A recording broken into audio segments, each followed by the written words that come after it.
I'm Jack Adams from the Queensland University of Technology.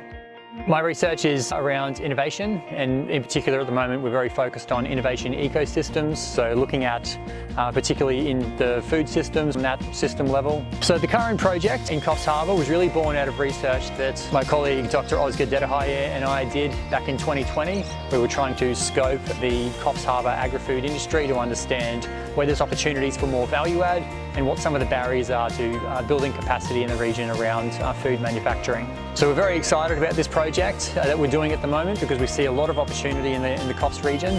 Out of that research that we did, we saw that a lot of the stakeholders in the region really want more collaboration. They want to be able to connect with each other to enhance their own offerings and generate greater value for the ecosystem more broadly. So what we're doing is something called the Coffs Agri-Food Living Lab that we established about 8 months ago now.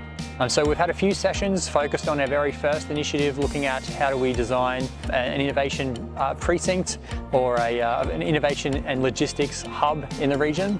So what we do as a living lab is Oz and I are facilitators, and we bring together stakeholders from industry, from academia, not just us, from other people from academia, governments, and also the users of the end product, to make sure that what we're designing right from the beginning is exactly what is needed in the region to provide that.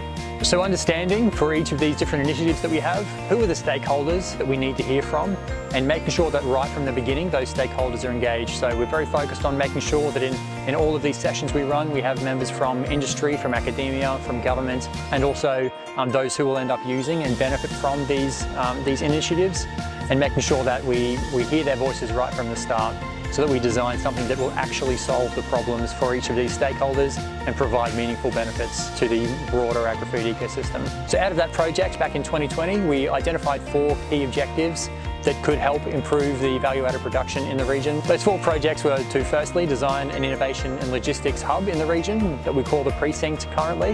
That's what we've been working on since the start of this year, basically over the last few sessions. And so another one was a need for a community platform. So the community platform isn't designed just to, how do we connect with other people, which is very important, but it's also how do we enable the locals to tell their story of their business and really educate consumers as well on these are the great things that are happening in the region. So the Coffs Coast brand was another one that came up. How do we really enhance that brand so that it demonstrates the great product and the diverse range of different produce? So our 4th initiative is really about education. How do we make sure that the talent that's coming through our education system in the Coffs Coast aligns with the industry needs? So we're really fortunate that the council in Coffs has really supported us right from the beginning. They were very engaged through our first project, and they were very keen to see some positive change, and they really supported what we're doing here with the Agrifood Living Lab.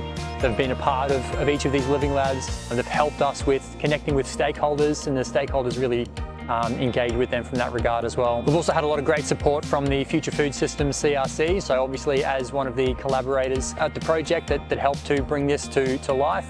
We've had a lot of great support in terms of stakeholder engagement, reaching out and making those connections.